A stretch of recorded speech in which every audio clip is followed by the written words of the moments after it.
Everybody believes Jewish families are never broke. I have buried Jewish men who died owing money on a house they could not keep.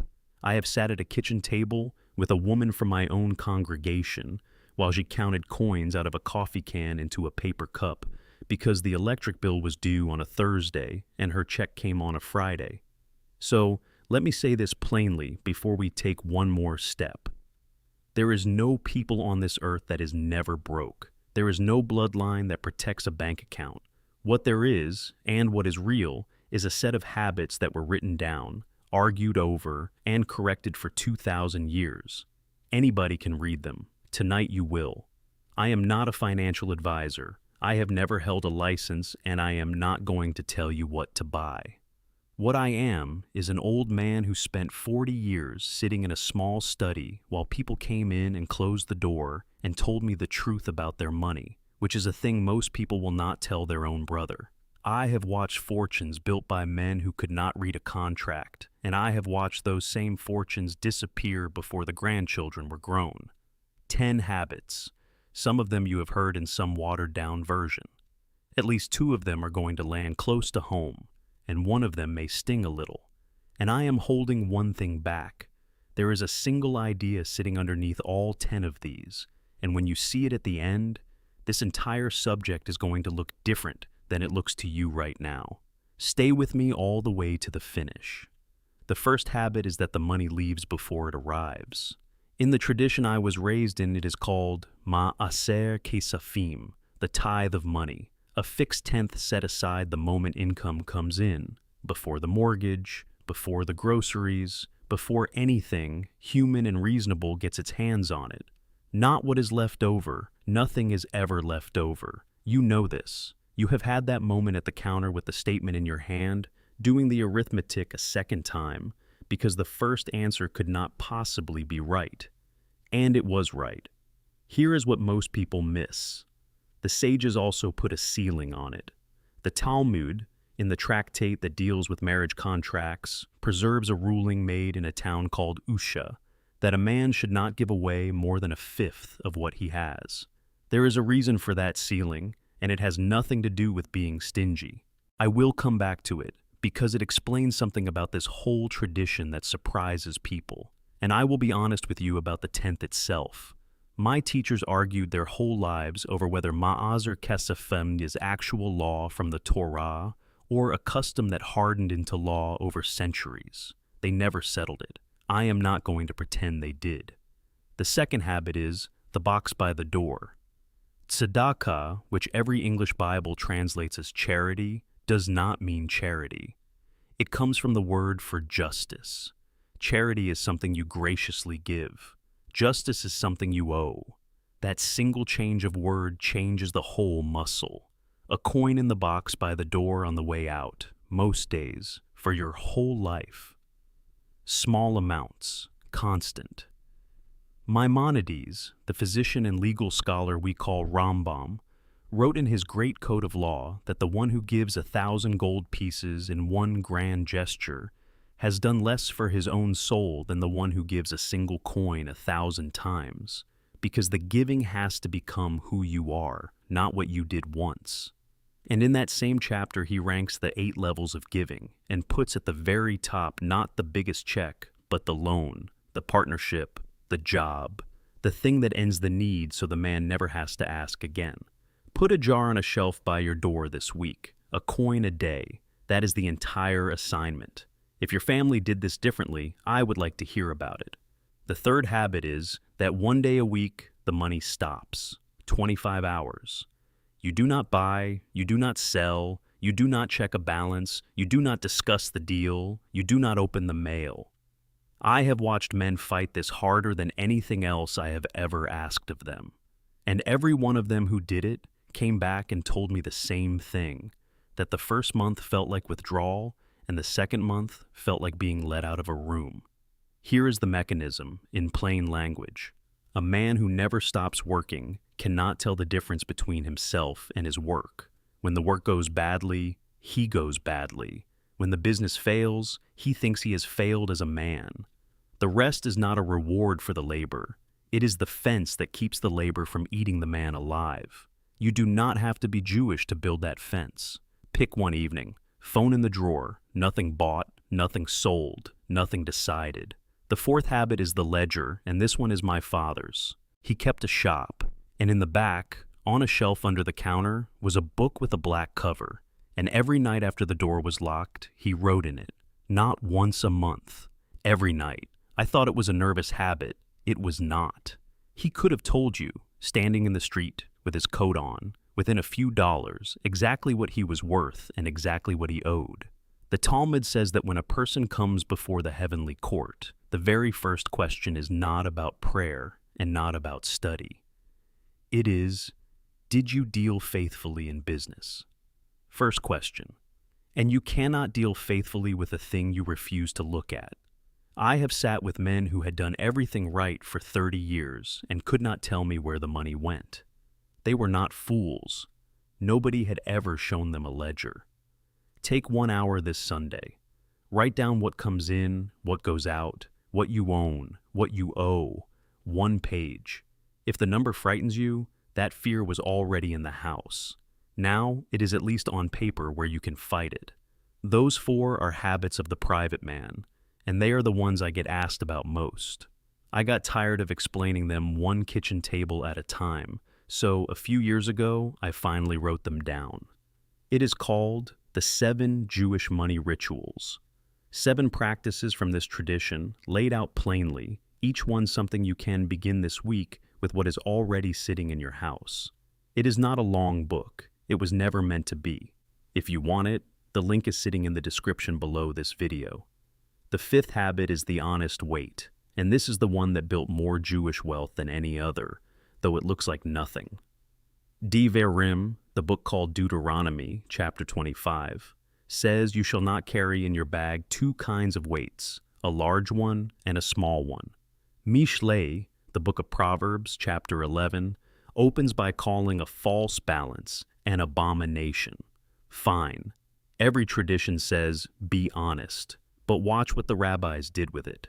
In the Talmud, there is a concept called Genevat Da'at, which translates literally as theft of the mind. It means creating a false impression in another man's head. And the law rules that a seller must disclose a defect in his goods, even when the buyer would sure in 100 years discover it. And the seller who stays quiet is not merely unkind. He is a thief. There is a further rule that a sale can be undone if the price was off from the true market value by more than 1/6, even if both parties signed willingly. Now understand what that produces over 800 years. A merchant in Venice in the 1500s could send goods to a man he had never met in a city he had never seen, on the strength of a letter, because both of them stood under the same court and the same book. Trust is not a feeling in this system. It is infrastructure, and infrastructure is worth more than inventory. This week, in whatever you sell or trade or negotiate, name the flaw out loud before the other man finds it. It will cost you a little today. It is the single cheapest reputation you will ever buy. The 6th habit is that the community lends its own money at 0. Vayikra, which is Leviticus, chapter 25, forbids taking interest from your brother, and out of that grew an institution called a gemach, a free loan fund, a pot of money.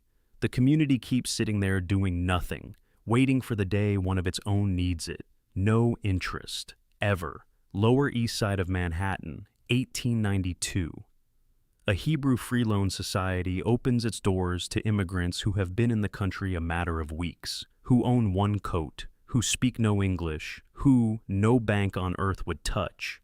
It lends them $10, $25, $50 on nothing but the signature of 2 neighbors. Pushcarts get bought. Sewing machines get bought. Rent gets paid in the bad month. And almost every dollar came back because a man will default on a bank and he will not default on the woman who lives above him.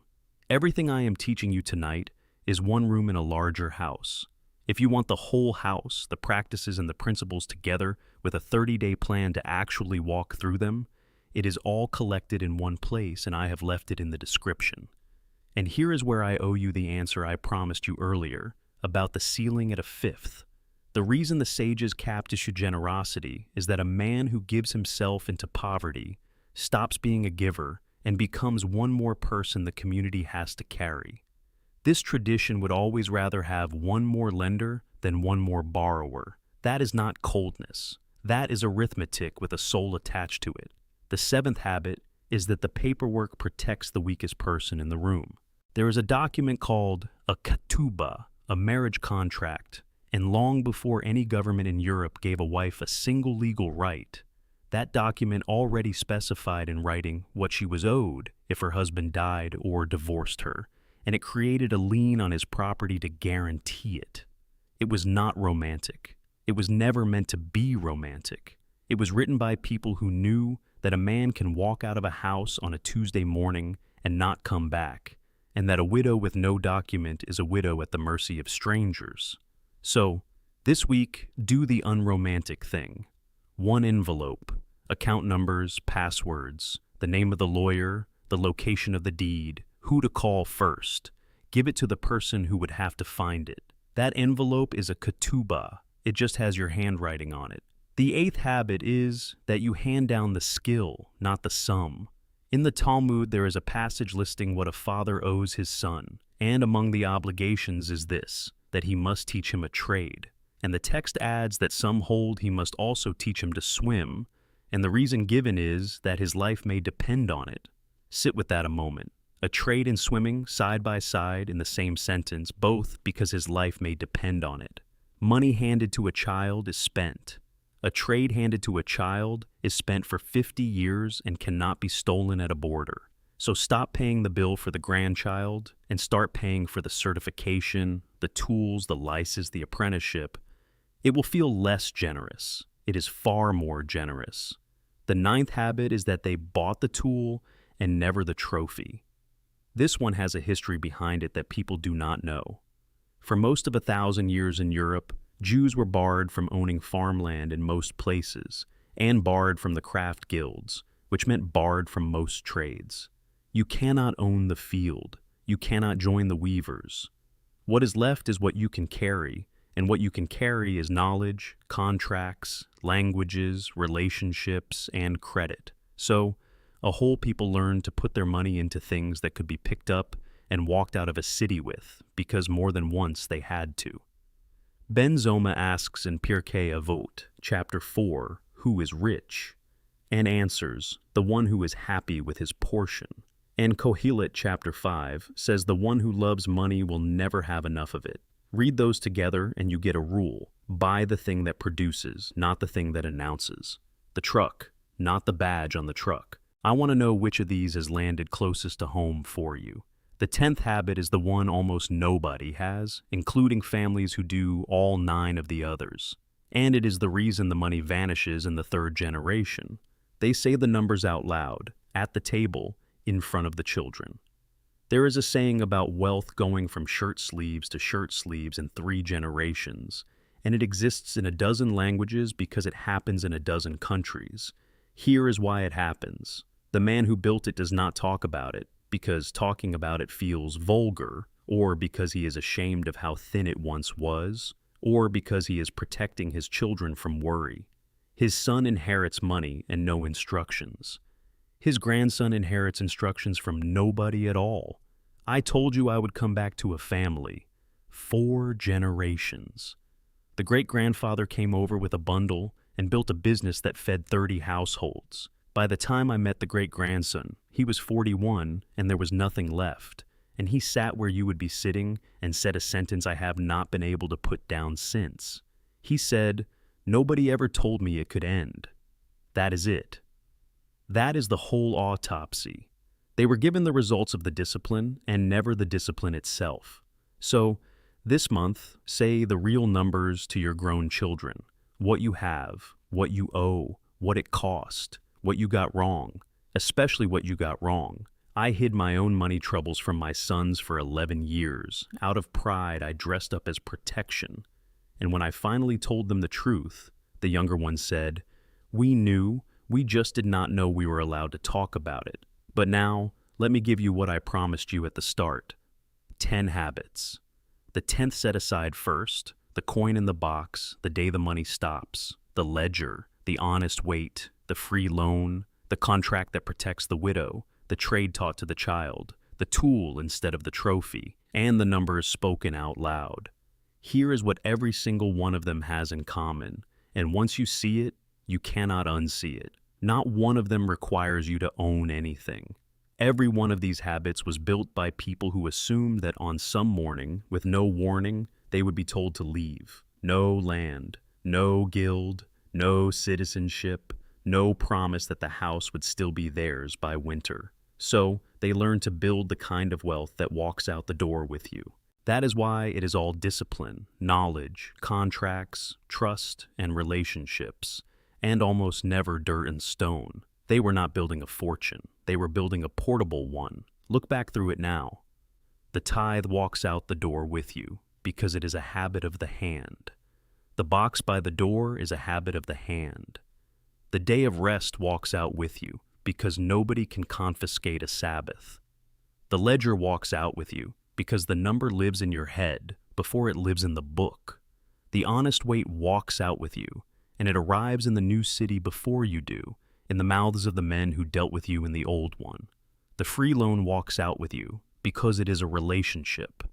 The contract, the trade, the tool, the spoken number, all of it, every last one, is something no soldier at a border can take off your back. And that is why the premise of the question you clicked on is wrong. They are not never broke. They have been broke over and over, in country after country, stripped down to a coat and a name.